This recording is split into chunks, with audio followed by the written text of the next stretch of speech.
Okay, welcome to the Comedy Confession booth. We have our guest Lee Hudson and myself, James Regal, standing in for the wonderful Jamie Lerner. She's away in London at the moment, so we found a different Jew with undiagnosed ADHD.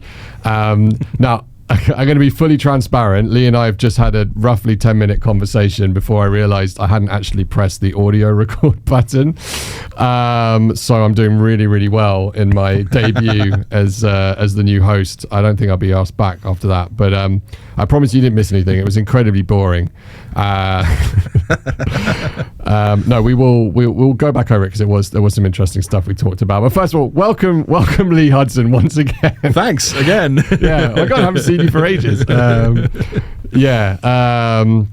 So yeah, we were talking because so Lee he's come over here. He's got a few shows. We're going to get into that shortly. Come all the way from the UK.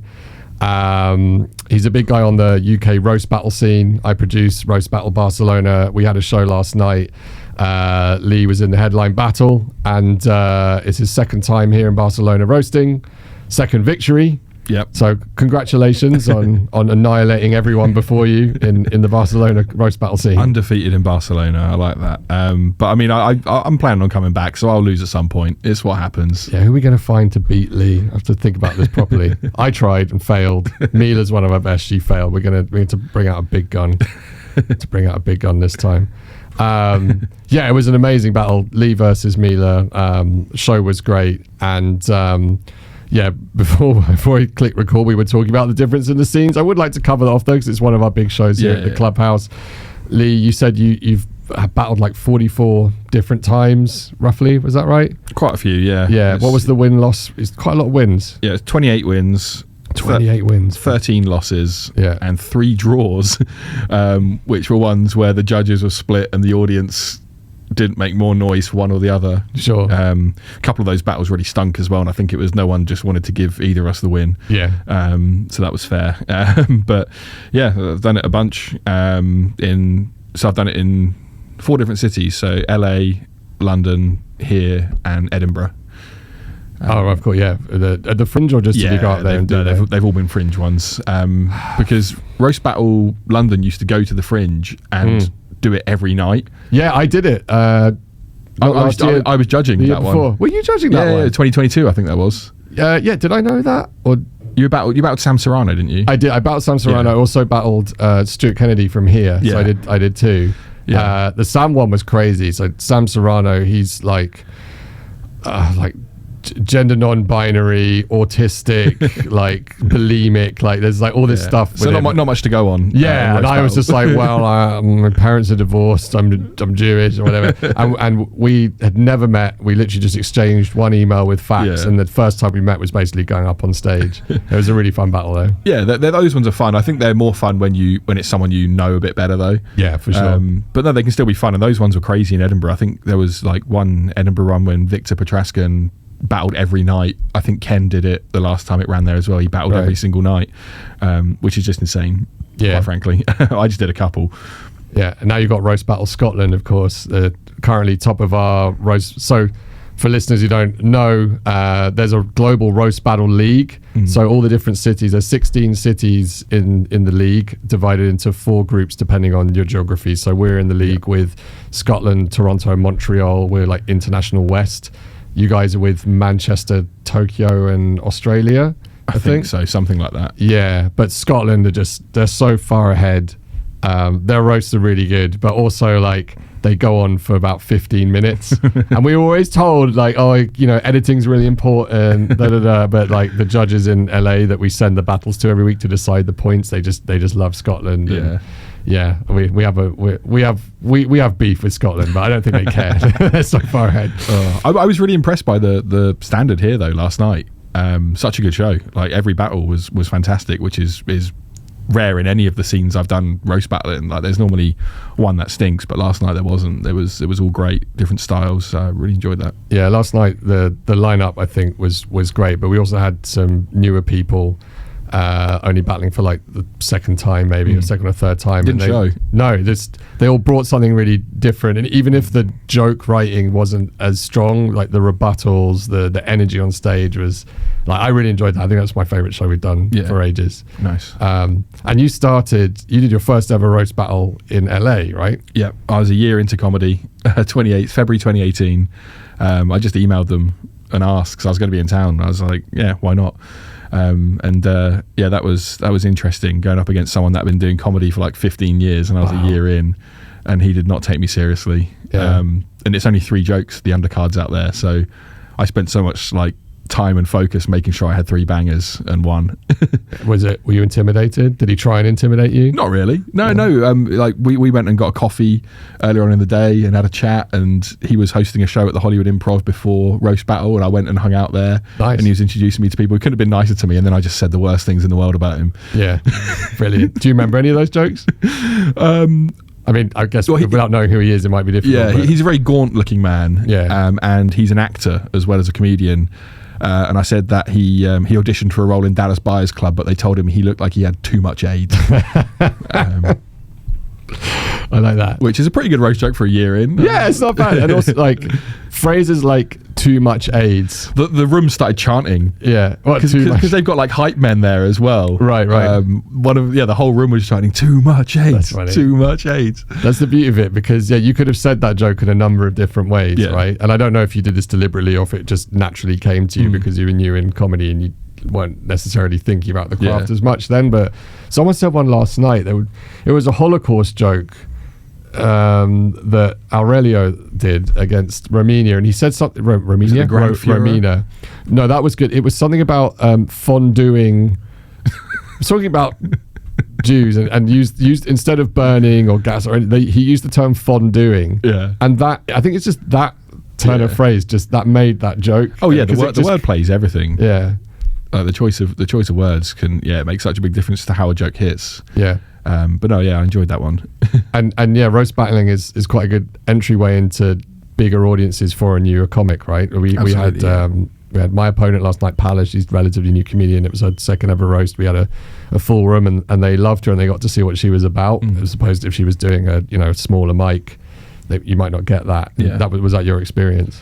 Yeah, I got to perform, like, albeit on a roast battle, but to a full room, in front of established comics on the judging panel at a room in the Comedy Store, which I wouldn't have got to do in any other context a year into comedy. For sure.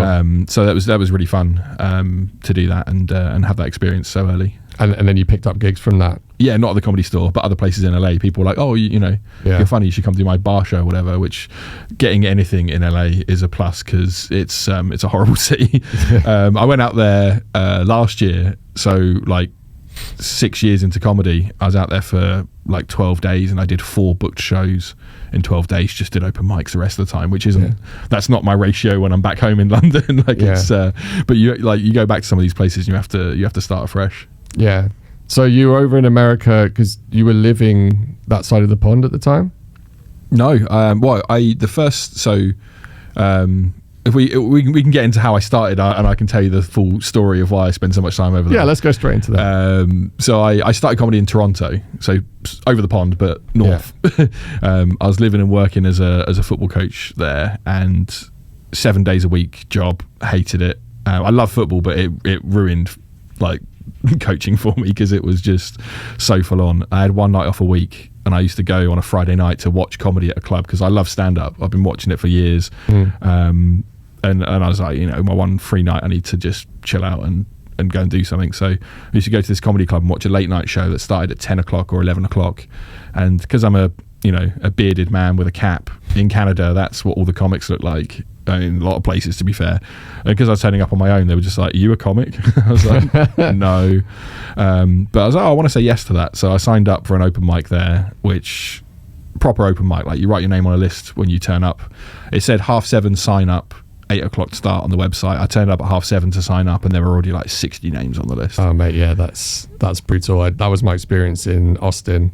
Yeah, when I was like, oh, I'm from England, I'll be different. They'll be rushing to put me on things, and it was so. Yeah, they bring the list out, and people would just be bum fighting to get to it, particularly in Austin now, which is like and everyone people wants to be. turn up crazy early. And some people even started their own list before the host actually showed up with the official one, and then they like transferred it onto there. So it was crazy. So I signed up at Canadians, 7:30. I guess. Yeah, I signed up at 7:30, and I got up at midnight. I performed to 3 people, which was the host and the 2 people behind me on the list. Yeah. I was hammered as well because I'd just been sitting in a bar, a bit nervous about my first time because I don't really drink before shows now. Yeah. Or if I do, I just have one. But then I was sat in this bar for 5 hours. Yeah, I just sat contemplating your first ever comedy set. Yeah. That's hot because I remember my first, and it was maybe an 8-person lineup. There was a smallish audience. Yeah, and I can't imagine being sat there for 4 or 5 hours going, what am I doing? Why am I doing this? Yeah. But then me and the 2 comics that were behind me on the list, we all went out. When the show finished, we all went to a place called the Comedy Bar in Toronto, which is a really nice venue, but it has a bar where comedians can just hang out and drink as well. So I went there and I was just hanging out with these 2 other comedians, and I sort of felt like, oh, this camaraderie is quite nice. This is the first time I felt like I was doing something social outside of my work in Toronto. So I was like, I enjoy this, and it made me go back the next week to do it. And that time I turned up at 7 and got a little bit higher on the list. Right.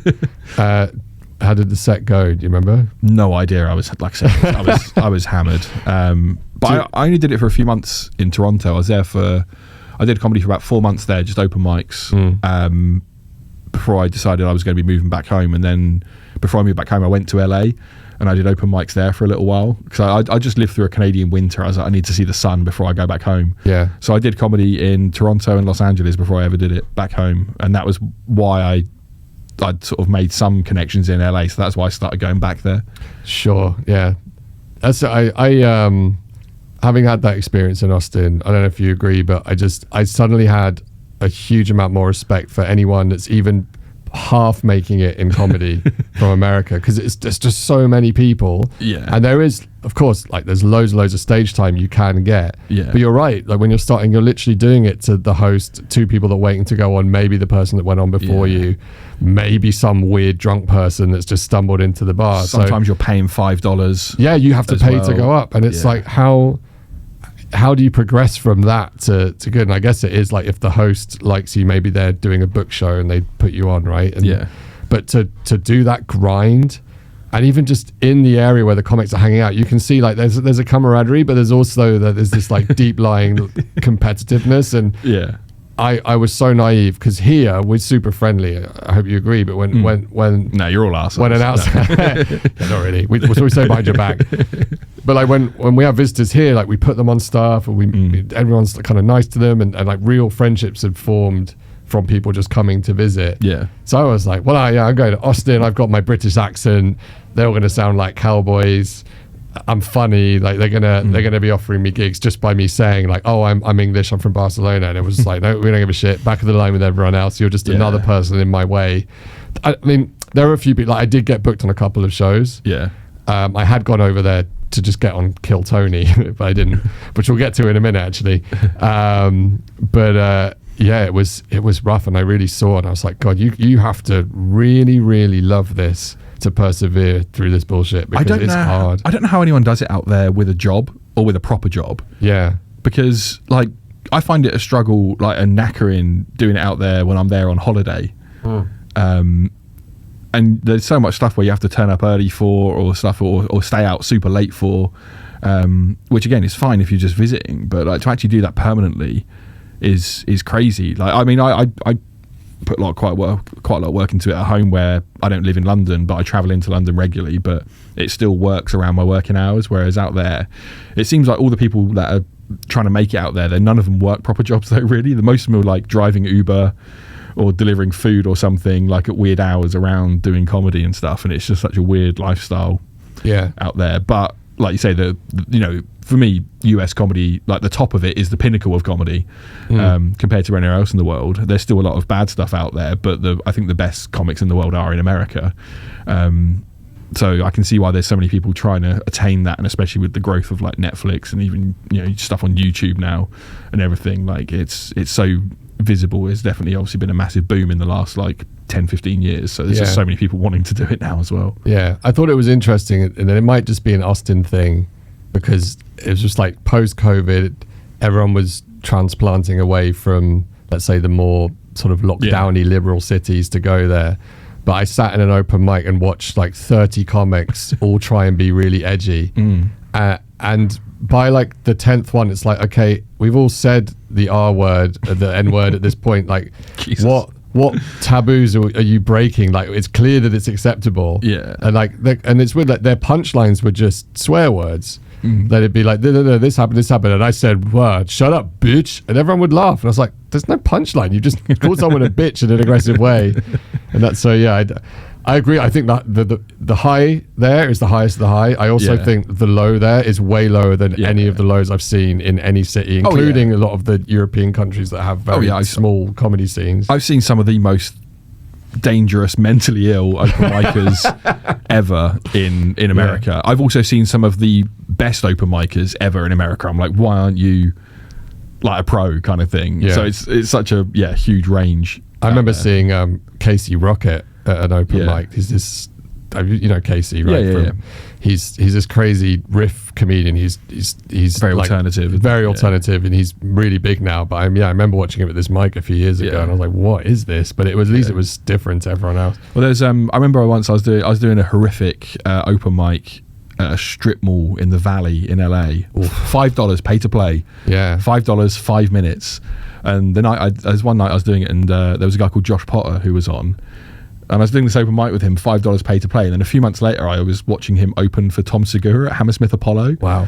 Because he's like one of Segura's openers. But even this like crazy, like over there, you still have to do mics. Yeah. Even when you're quite a few years into comedy, to turn over new material or whatever. Because the big comics will do like 3 or 4 spots a night at the biggest club. So they'll eat up all the stage time. So for the people on the levels below that, like you still got to go to those places and do the most horrible work.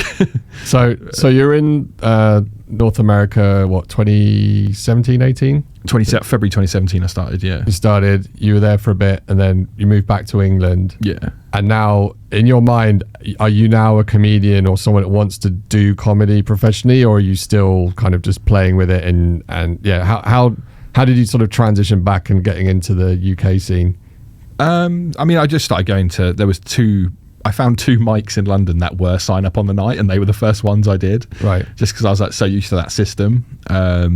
And then just by doing those, and I met more people, got on more stuff. And I would like to do it as a profession. I make money from it now, but I'm still at the point where that amount per month like fluctuates so wildly I could not live off it. Yeah, especially not in England. No, exactly. Yeah. And so some months I'll be like, oh, you know, this is I've done pretty well out of it this month, and there's other months where I'm like, oh, I've lost money. Yeah, I've lost money doing comedy this month. And until I ever got to the point where it was paying enough to like replace my day job salary, then no, it's not going to happen. But you know, I'm doing every year I do better gigs, and I feel like I'm progressing. Sometimes it feels like it's progressing very slowly, because you see some people that start after you and then bypass you. Yeah. And that's one of the sort of frustrating things in comedy, because it's like, well, every time I gig with them, I do just as well as them. It's one of the horrible things of like comparing yourself to others, which you shouldn't do. But name names. No, I'm not naming names. Tell me who they are. No, because they're not bad. They're not bad comics. But it's just I say, that's the most frustrating thing. And you like I say, everyone's like, oh no, you shouldn't compare yourself to others, but you're in a business where you kind of have to. Yeah. And it's the most vulnerable business you can be in. Yeah, it's impossible you not and to. Things you wrote and your face and your voice, right? It's like, if you don't like me, it's because you don't like me and who I am and my whatever view I'm putting out there. There's no hiding place. It's the instant feedback. Yeah, it is tough, and of course, you know, UK is such a massive scene, and you know, there's agents, there's management, they're all kind of based there. Yeah. It's kind of, you know, place like Barcelona, which is a massively expanding scene in the last couple of years, but we're still, you know, there's no way you're making money as an English speaking comedian. There's only a few shows that pay like more than 10 euros at a time. But opportunities do start to come up, you know, opening for big comics that are coming over here, or someone books you for a show in another city and and I think we're still small enough that everyone's really supportive, but you can't help sometimes. You're like, why is it them that's like that's been booked for that? But it's not a feast or famine thing. I think here it's like, that's great that so and so is opening for so and so, because that's like, wow, a local Barcelona comic, that puts us on the map. People are going to come to shows, you know. And I'm sure people have thought that about me when I've had big gigs. Like, oh, he's not that good, I'm much better than him. I think the more there is at stake, the more bitchy people get, and the more like sort of anxious, and people start projecting their insecurities onto people. And for sure. But I think it's a weird thing, because I think London's obviously quite bad for that, but then there's other scenes around the UK where it does seem like people elevate each other, and like you look at like the Liverpool scene and what's been happening there, the amount of people that have blown up out of there, and just the Northwest in general has been really good for that, and Northern Ireland's been really good for that, and Scotland's been pretty good for that as well. Like all those regional scenes, like they build fan bases quite well and support each other, and then it's a bit crabs in a bucket in London sometimes. There's sort of so many people doing it though, and so many sort of sub scenes within that. I think it's hard to sort of make it that cohesive there. Yeah, that's, I mean, because you're quite prolific. Like, I see your posts, all the gigs you've got coming up this month. You seem to have one nearly every night in London or around the southeast of England. Yeah. So, and you're still working a full-time job? Yeah. What do you do? I'm a data analyst. Who are you analysing? Whose data are you analysing? Financial markets in the car industry. So it's oh my gosh, it's very boring. A lot of spreadsheets, a lot of numbers, but I can finish at 4 p.m. I can drive to. I've got as far as Manchester, having worked a full day of work before for a gig. Yeah, and then driven back. That's the furthest I've gone in one day. But yeah, I try and get around the UK as well, because I think like if you only gig to London audiences, it sort of can make you sort of not be able to get an audience on board if you travel to somewhere, you know, out in the sticks where the audience is a lot older and a very different demographic kind of thing. But equally, like, it is good to be able to work those London audiences that might be a bit more international, might be a bit younger as well. So I feel like if you do that, and if you come to places, you know, like Barcelona as well, and if you make people laugh here in the States, in London, out in the sticks in the UK as well, like if a joke works in all those places, you're like, okay, that joke works. Yeah. Whereas there's some stuff that might only work in one or two places. Have you done this trip yet? Because you've got your show coming up, which we can plug properly. But have you done any other gigs here? Or was it just the roast battle last night this time around? Just the roast battle this time around, because that was my first night here, and I did a spot here on the last visit. Right, yeah. Like regular stand-up. We did that late night show. I think were you hosting that one? I might have been, yeah. I think so. Yeah, that's right. Yeah, because you and the other roast battle guys all did a spot. And have you performed in other European cities? Yeah, I've done Stockholm was the first one I did. I went there in 2021. No, was it 21? No, 2020. I went there during the pandemic because we had a travel agreement in the UK with Sweden. Yeah. October 2020, I did comedy in Sweden because Sweden had very little restrictions, which was weird because I went out there and they were like, yeah, we got comedy. The rooms were capped at 50. Sure. They did have some restrictions in place because people think Sweden was just doing nothing. They did have some restrictions, but I was like riding the subway and eating in restaurants. Like, you couldn't sit next to someone, but it was just, it was weird. So just living the life. Wow. Yeah, so that was the first place I did comedy in Europe, and that was an experience because the first show I did was very studenty kind of ages, and I just spoke as quickly as I normally do, didn't change any references, everyone got everything, it was fine. And then the second show I did was an older audience that had sat and had dinner first, like it was a very formal thing, and I had to slow right down and like give them time to sort of translate in their head everything I was saying. Sure. So it was a very different experience. But yeah, I've done there. Then Berlin was the next one I did. Where else have I done? Paris as well, which was fun. Here, I did Amsterdam for the first time last year, which was a great scene. I think that's probably the most established scene in Europe outside of the UK. Yeah, well, it's super close, right? And I did a Amsterdam gig for the first time in this winter as well. Yeah, and Clink Comedy. Yeah, perfect. Yeah, I did a solo show with them. I did some of their club shows as well. That was fantastic. And I did Comedy Cafe, which is a great one as well. Yeah. So yeah, I think they've had American improv groups there since like the 70s or something as well. Right. So they've got like an established sort of comedy scene. So I think there and Berlin are the two biggest, I would say, outside of Oh, I don't know, Lee. We're catching up. In terms of size, not necessarily quality. Because obviously Barcelona's fantastic. But no, I think they've been the two that have been going the longest. Yeah, absolutely. And then everything else is starting to pop up. Like, Paris seems to be getting bigger all the time. Yeah.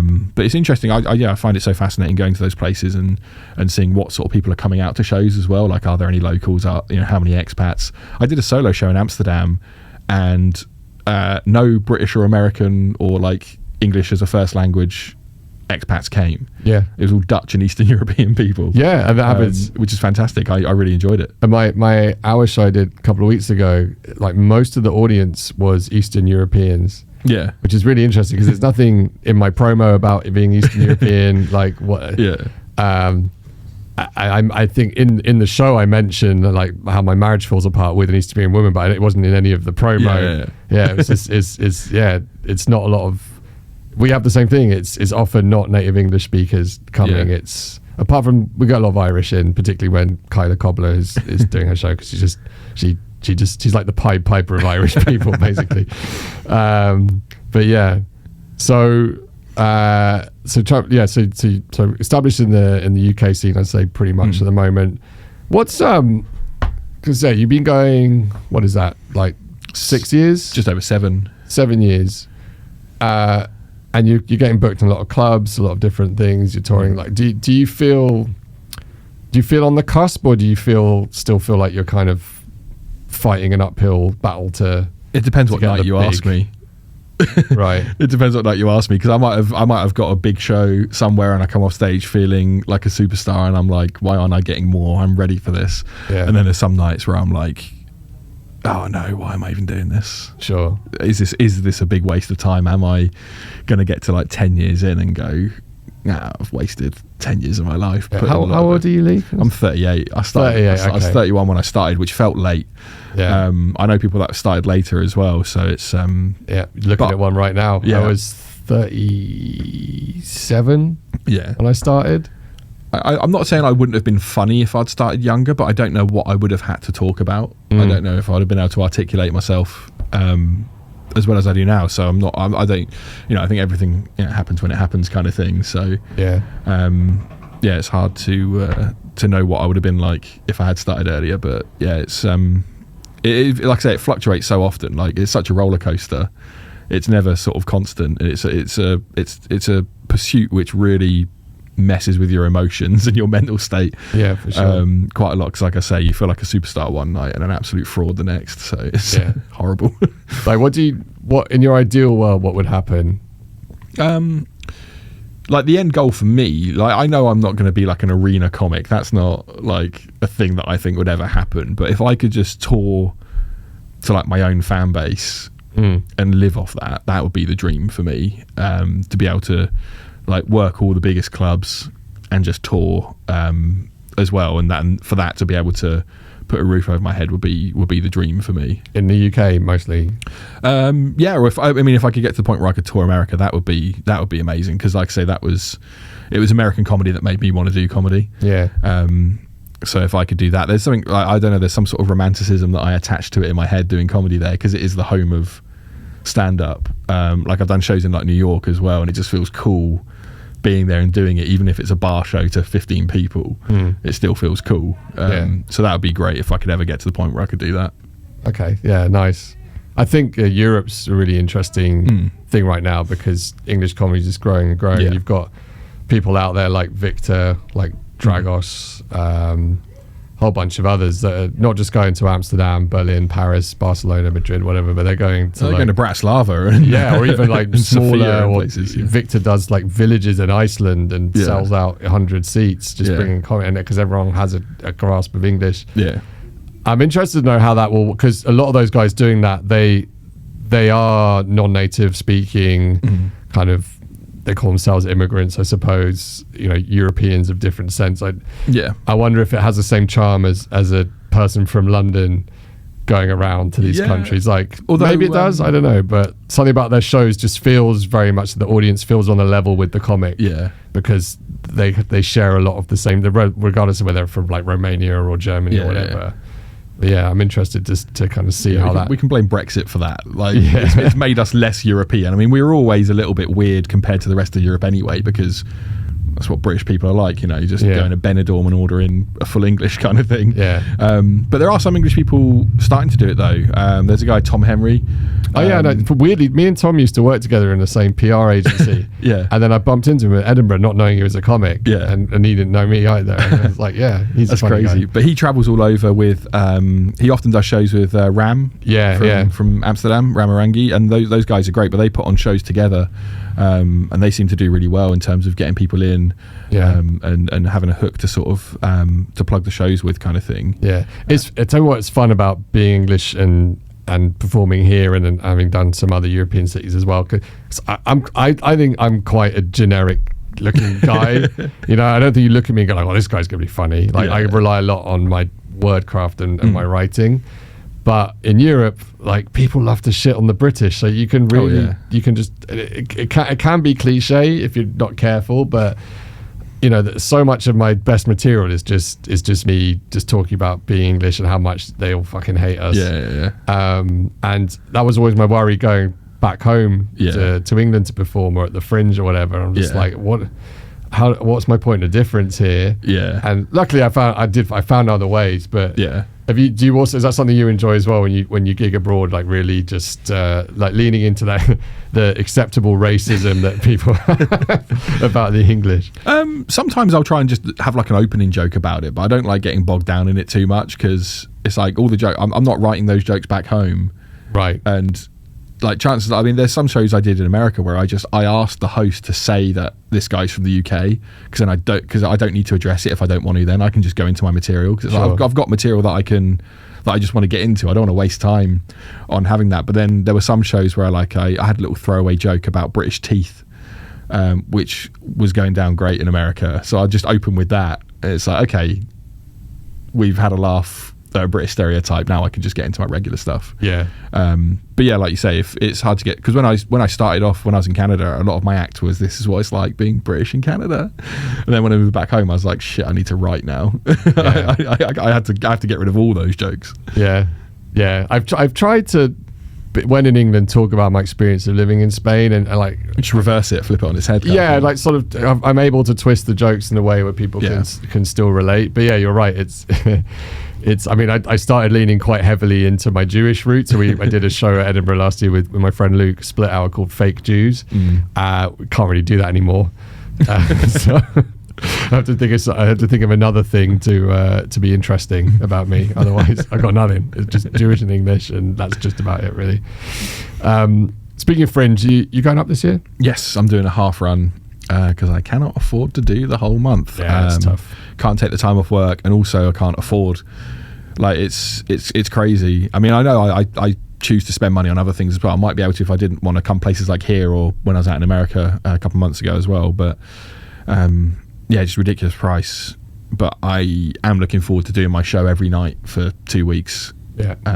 I've got it billed as a work in progress, so it's 45, but I've got the room for an hour. I'll probably go over slightly. Sure. But it's like it's not in a place where I want to debut it yet. I've done 7 work in progresses so far.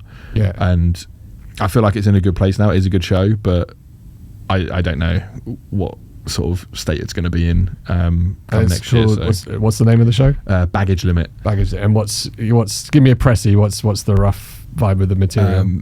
So I've got a lot of baggage as a person, and it's about how that's affected like dating and how early into dating should you reveal certain parts of baggage to someone. Because that's what I found. I've been broken up with the last 2 Januaries in a row, and both times I got the whole "it's not you, it's me, you're a great guy" kind of thing. Yeah. And I spoke to a female friend, and she was like, "Oh, it's definitely you, and it's probably some of the baggage," and they just felt it was too horrible for them to say exactly what it was, so they just took the bullet themselves and went, "Oh no, it's me."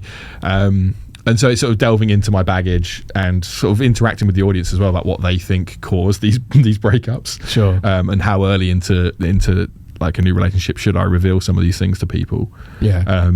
But it's a lot of fun. Like I did a show at Brighton Fringe last month where there was a couple in the audience that they were they just got engaged. They were 5 years into a relationship, but they said they had to reveal some stuff to each other early on into dating, and I got to play off them. It was really fun. I mean, what, without spoiling the show, but like what kind of things are we talking about here? Oh, like mental health stuff, right? Past relationship stuff, family stuff, just a whole bunch of stuff. Yeah. And it's interesting because like there's certain little bits of it that will resonate with people. Like I've had people come up to me after a show and going, "Oh yeah, I've been through the same thing," kind of thing. Sure. On little bits of it. No one's ever resonated with all of it, which is why they're not doing stand-up comedy. But yeah, it's fun. It's a very personal show. Trying to keep it punchy though, because a lot of the material is stuff I've been doing in clubs for a few years. So it functions, you know, it's funny. It's not just a sad show. So it's because it was when I was just first started doing work in progresses, I just called it trauma dump because I didn't have the structure. I was just talking about all the things that were wrong with me, all of the baggage, but without any real structure. And I think that show name was too on the nose and a bit too sad. Sure. So I found a different way to frame it, gave it a new name. It means I can do a cheesy airport themed poster probably or something. For the Fringe. So no, the branding is great that I've seen on the one we've got here and stuff, and the show name's really interesting as well. You made a point there about doing club stuff because a lot of people listening to this are fellow comedians from the scene here. That, you know, this year I think I've ever seen so many people start doing solos and split hours since I've lived here, which is great. Like people are really kind of spreading their wings into that, myself included, right? I did a split hour last year. Now I'm trying to build an hour. But how do you find that transition from, all right, I've got a good 10 or a good 20, or like, let's say a couple of really good 10s that I could make a 20-minute set or even 30 minutes. Now I need an hour show. And I mean, there's a few ways of doing it, right? I mean, you're a fan of the American style, and I find you listen to a lot of American specials, and it's just bits. Yeah, there's no real through line to it, and at the end, they always end really abruptly. It's like they do a joke and they go, "Thanks very much, good night," and that's there was. Whereas the British style notoriously is story arc. It has to be. I mean, it has to be a 40-minute point where, you know, the narrative changes a bit, and it has to be deep or about someone who died, or, you know.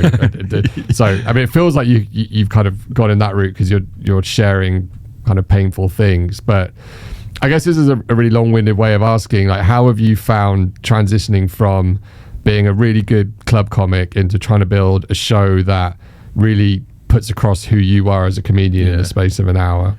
So I think I'm kind of lucky that everything I was doing in clubs was quite personal material anyway. Sure. Because that was something I sort of hit on quite early. Like I went through a lot of phases as a new comic, whereas like especially like the first year or 2 years, where it's like I tried being a one-liner comic for a little while.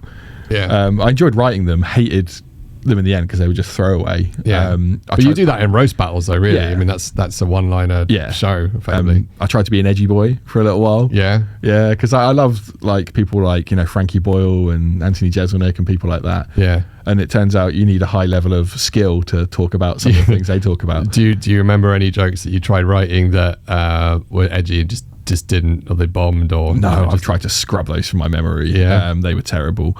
I tried the little edgy phase, but it's like you're working these things out open mic, so the only thing people that are seeing it is other new comedians, so it's very low stakes. I went through that phase, but then I just sort of, there was a point where I started writing some personal jokes and they were just hitting better, and it came easier to me, so I was like, oh, that's the route I'm going to go down. So I've had that personal material. So the hardest thing about putting it into an hour or solo show has been the structure, is finding a way to frame it, because it is all club material. And then I feel like it's a nice balance between like a more American style, sort of these are bits, but also mixing it with that English style of, here is a narrative or whatever. But I still think in some American ones there is a through line, which is normally just the person's personality. Like if you watch a Bill Burr hour, it's he's the angry, ranty man kind of thing. That is, there's no, like, it's not necessarily a story, but that's the through line, is his personality. But I think you get that with a lot of the top comics, like their personality and point of view will be the through line rather than a particular story. Because then when you go and see each of their preceding shows, you know, like what the kind of persona is. Persona is the thing that I feel at this point, I'm nearly 5 years in, I've just started reading I'm about halfway through Adam Bloom's book, Find Your Comic Genius. I've literally been like sat next to a pool so reading good. that earlier. I've got it with me. It's fantastic. I generally haven't enjoyed most sort of how to do comedy books. Yeah. But this one, he has this amazing way of just putting quite complex things into very simple language without it sounding preachy, or he's giving advice, but then he'll always caveat it with like, but that might not be for you. Yeah. Which is, I think, really important, because some people really get like edgy about, don't tell me how to do comedy. They have rules, don't they? Some people have like, it has to be like this. Yeah. But yeah, the bit the first few chapters about writing, I was like, fully, like, I do this already, or like, that's really useful, I'm going to take that on board. And then it got to status and persona, which is really who you are on stage, and that's where I still feel I haven't quite landed yet. A bit like you, I've experimented, I probably still do, like a bit of one-liners, a bit of storytelling, something a bit more edgy, something a bit more emotional and vulnerable. It reminds me when I used to DJ and I could never quite settle on a genre I liked. My sets would be all over the place. It'd be like kind of funky house through to like trance and randomly some drum and bass. Because I love it all. I'm still so hungry for it. And it's interesting to hear you say that. And I think the hour does bring that out of you, right? Because you're on stage a bit longer. And I felt, so I did my first hour a few weeks ago, and I just, like, a bit like you, I just called it Comedy Mixtape Volume 1. Because it kind of spoke to the DJing stuff. I had a kind of set piece in it about DJing where I like do a fun thing with Trump's voice over a house track, which is a club bit I used to do ages ago. I've now dropped it because it doesn't really fit in the show, but people like it. But I just went up and I just did an hour, and then it was kind of crappy.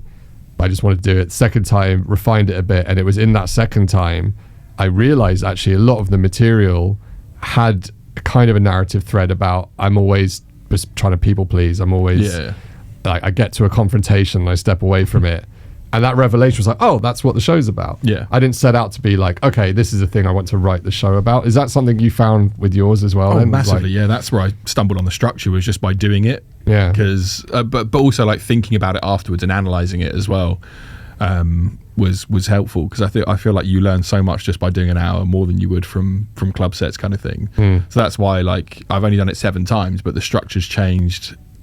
Even just doing it, I did 2 back-to-back nights in Brighton Fringe, and the show was so much better from one night to the next. Like, I managed to tighten it up. So that's why I'm really looking forward to Edinburgh, is just that opportunity to do it every single night for 2 weeks, and just be like, okay, well, it's going to be in really good shape by the end of that.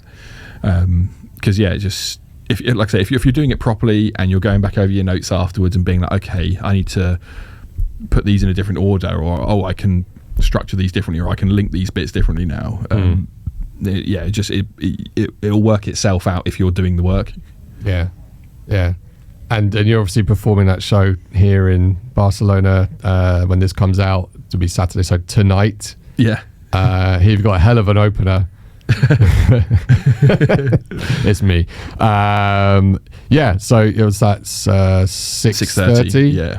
6:30. Pay what you want, or is it ticketed? It's ticketed. It's I think €8 or 7 for groups of 4 or more. Fucking bargain. And then I think you're going to be headlining Spotlight as well after that. So I'm looking forward to that. I've only ever seen you do like the odd club bit, mostly roast battles. So I'm really, especially having spoken to you, I'm really looking forward to just seeing how you stretch that out into an hour. And I'm hoping to get some inspiration from it as well as I'm building mine, because like, I feel like it's sort of the building blocks are there, but it needs a lot of work. It needs tightening up. I probably need to get rid of maybe 20 minutes of it. And that's the other thing I enjoy about Edinburgh, though, is just going to watch shows from good comics as well, is like, and seeing how people put an hour together. Because there's some people where I've only ever seen them in clubs, and then I've gone and watched an Edinburgh show, and I'm like, oh, you're almost a different type of comic doing that, or just seeing how they've packaged it. Is always interesting. But I can't wait to do it here. Like I say, I've done the only international hour I've done was in Amsterdam. So I'm interested to see, I mean, one, if anyone comes out to it here, and also if they do, what type of people come out to it. I mean, we're in summer, so at 6:30 you're battling with the beach and the sun, and like it's a terrible time to come in. I mean, so it's weird, sometimes you just never know. And I don't know if it's like this in the UK, but the ticket sales here, just people are so last minute. Like last night's roast battle, I was like, oh, sold like 10 tickets, it's going to be quiet, and it was almost full by the time we started. Post-COVID seems to have changed things in terms of, I think people planned a little bit more. Buy your tickets earlier. Do you know how stressful it is? If you're a punter, listen to this. It's so stressful when you're looking at the thing. Like, oh, if you're going to come, just buy the ticket. Like, commit. I know it's Barcelona. Commitment's not a thing here. God damn it. Oh, right. I've been running some ads and a lot of people have been clicking on the ticket link, and then I spoke to Hannah yesterday and she's like, no one's bought anything. Yeah. That's almost more depressing. Hopefully they've all bookmarked they've seen it. They don't like it. Well, they liked it enough to click on the link though. You just could have just skipped the ad, but hopefully they've all bookmarked it, and I'm going to get a flood of people tomorrow. Nice. You mentioned, I just want to normally end the pod on just sort of asking, or Jamie does anyway, asking a few kind of things about your inspiration and some of your experiences. So I want to know, first of all, like, you mentioned a couple of your people you like, I think, earlier, but who do you look up to as a comedian generally? Who do you like? I've got a few favourites for sure. Like, one of my real favourites whose like specials really resonate with me, and I just love his Carl Kinane. He's probably my favourite comedian, US comedian. I don't think he's ever put a bad special out, and he's done about 7 or 8 now, and they're always fantastic. So he's really up there. I was watching a lot of his stuff just before I started. Nate Bargatze, another one, another American comedian. Yeah. These are all bearded American men, by the way. That's you have a type. People that look like me but don't sound like me. Sure. So yeah, he's always been one of my favourites. Not, a sort of high energy comic as well. They're all these guys are quite low energy. Yeah. But just amazing writers. Tom Segura as well. I watched a lot of his stuff. Sure. Just where I started, he had two or three specials out at the time, which was I was just watching on repeat. So they're some of my real favourites. UK wise, very cliche. I love Stuart Lee. Yeah. I think you have to, as a man of a certain age. Yeah. You have to love Stuart Lee. It's kind of in the handbook, right? Yeah. Like, before I'd started comedy, like, the people that I would pay to go and watch, I used to pay to go and watch Frankie Boyle, pay to go and watch Stuart Lee, Kevin Bridges as well. Yeah, he's great.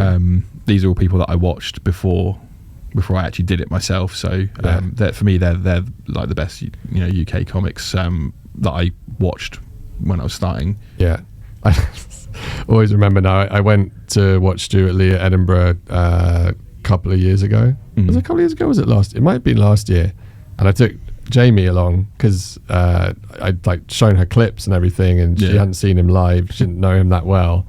And we sat there, and you know how he goes like very meta. Oh yeah. And then he said, like, a lot of you guys are here because you're men in your 30s, 40s and older who love me, and a lot of you are women who've been brought here by those men who have been showing you clips on YouTube in bed going, oh, he's bloody brilliant, you got to see him. And that was exactly what happened. And I was just like, I was crying laughing. It's like, he just knows his audience. I love how he kind of acts like he hates. Maybe he does hate the audience. Maybe he just doesn't want to be doing it. But he wandered into to a show that I just finished doing in Edinburgh the year before, which was so surreal.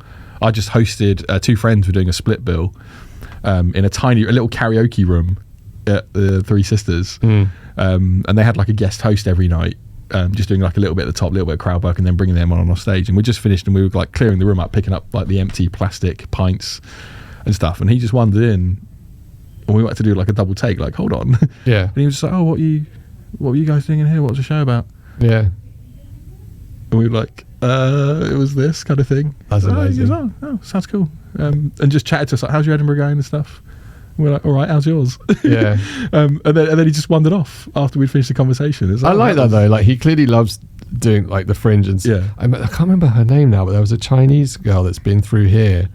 And she had a show called Child of Wuhan. That was why he came through, because it was on in that room. Because I remember her posting a selfie with him, and like he just decided he was interested in seeing that show and went along. I was like, God damn, that's Stuart Lee's gone to show. That's amazing. That's amazing. Worst ever gig? Ooh, there's a couple that stick in the mind. There was one I did very recently, actually, which was it was a village hall, out in the sticks. And it was a very old audience, and there were some great comics on the bill. Because a lot of people here won't be from England, so can you kind of set the scene of what type of people these were and what type of place this was? Because I know what you mean. Yeah, so like I'd say like minimum age of 40, Yeah. That they were the young people that were around that age were like the young ones, but it was mostly people in their 50s and 60s and older. Village hall out in the countryside in a village. And the lineup was great. The lineup was fantastic. I'm not going to say who else was on it because people might be able to figure out which gig it was. Sure. But great comics on, and the MC goes out and I'm in the middle, and the MC's already struggling to get much out of them, and I know this is a fantastic MC. Like, he's doing everything. He's going out, literally out into the crowd, trying to like G people up. Nothing's really happening. First act goes on, and he's getting like the occasional laugh, but still nowhere near what he deserves. And like, it's just brutal. And I'm down to do 15, and the headliner's doubling, so he's coming from somewhere else, and it's a bit of a tight time thing. And the guy who runs the show, the promoter, was like, "Oh, you can do 20 if you want." And I was like, "I'll see how it goes." I did 15 on the dot. And to a lot of it to silence. There was the head of the like the village like church in the front row with his wife, and I opened with a slightly smutty joke, and he tutted audibly. And then later in my set, I did a sex joke, and I could see the disgust on his face, so I followed it up with another sex joke. And then again audibly, he turned around to his wife and he went, "Another one." What was she enjoying it? More than he was. But I think everyone was enjoying it more than he was, but no one was really enjoying it. Sure. And then the headliner came, and the headliner just started telling them off for being a bad audience. And the promoter apologized afterwards. He's like, I don't know what was going on here. But that's one where, like, at least it wasn't me just dying, but everyone else smashing it. Like, it was like, it just did impossible. Do you remember last time you were over here and you came to watch me do a set in Belushi's? Oh Jesus, yeah, on St. Paddy's Day. That was. So I remember you saying something to me. You said, "I've done a lot of difficult gigs. This might be the most unplayable gig I've ever seen in my life." In a Belushi's, like, there wasn't even a stage. No, it was just a cordless mic, wasn't it, in the middle of the bar? Like, there wasn't a room for comedy. It was just, you're going to do it in the bar while people are celebrating St. Paddy's Day. There was football up on the screen. There was about 150, 200 people. The speakers, you could only hear us if you were sat within, I think, 10 feet. And there were two little tables that were kind of interested. We were stood basically in the middle in a thoroughfare. So people would you'd be on the mic and someone would just walk right past you to go and have a cigarette out the door, like constantly in both directions. No one could hear you, and we each had to do 15 minutes. I remember you saying to me beforehand, you were like, you don't have to come. This is going to be terrible. And I was like, that makes me want to come more. I want to come and watch this now. Yeah, it was without doubt. Like, once you've done that, like, nothing can faze you, you know, where like no one's paying any attention. You can barely hear yourself. And the funniest thing about it was there was a professional photographer there who was taking pictures of us, but he was like really going for it. He'd like in your face, like while you're telling the bit, it's a camera in your face. I can't even remember what I even talked about, but that was, I'm really glad you were there to see that.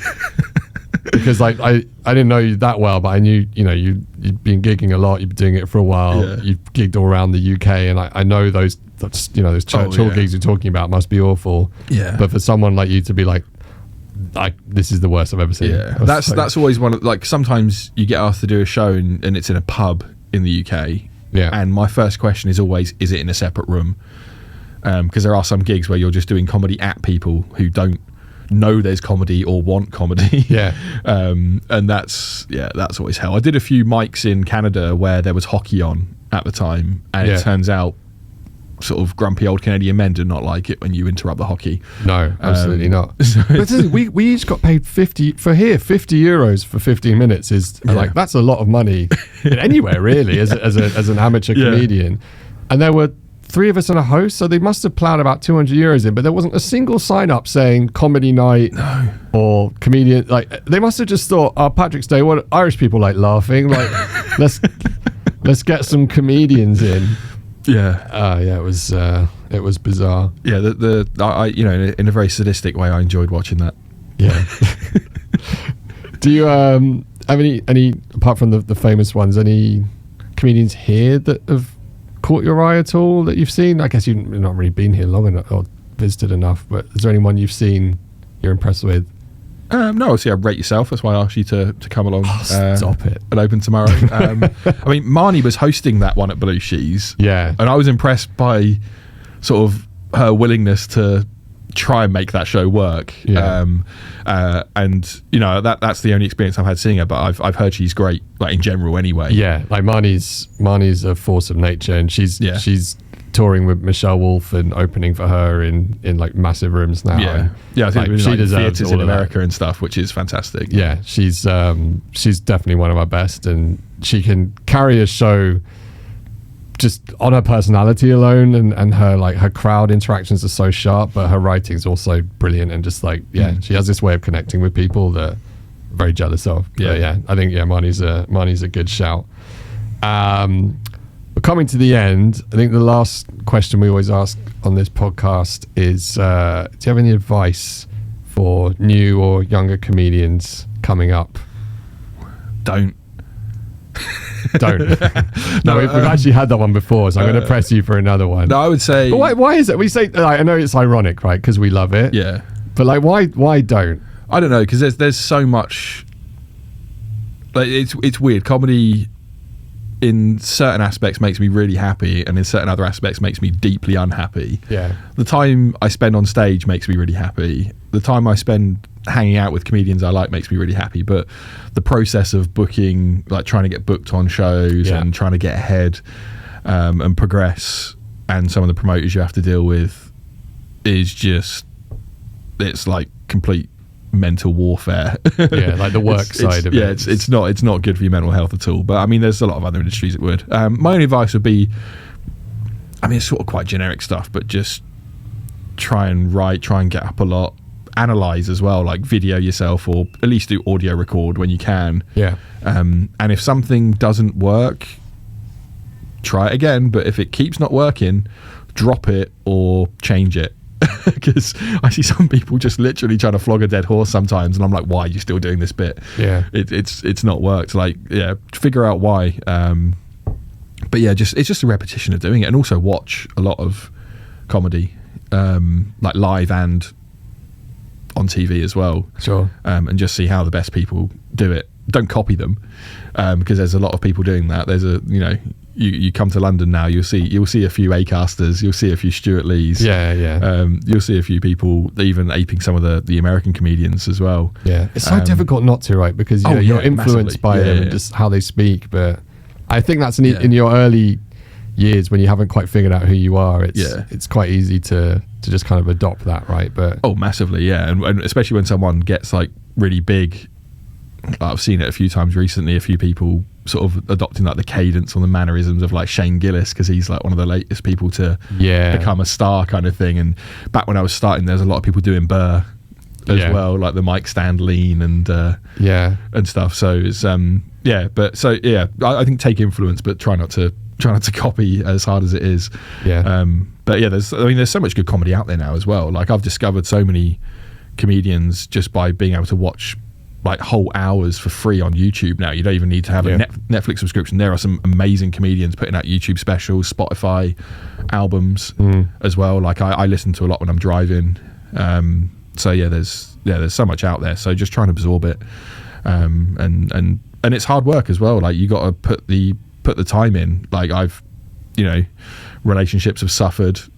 I've neglected spending time with my family more than I should have. I've neglected work at times. Sacrifice. It's hard, and that's when it gets frustrating, is when you feel like you're not getting what you deserve out of it, and you're making all these sacrifices, but you're just hoping that it does become worth it at some point. Because I feel like I'm a good comedian now. I feel like I'm better than I've ever been, and I feel like I've been on lineups with very good professional comedians that have been doing it way longer than me, who've been very complimentary to me. But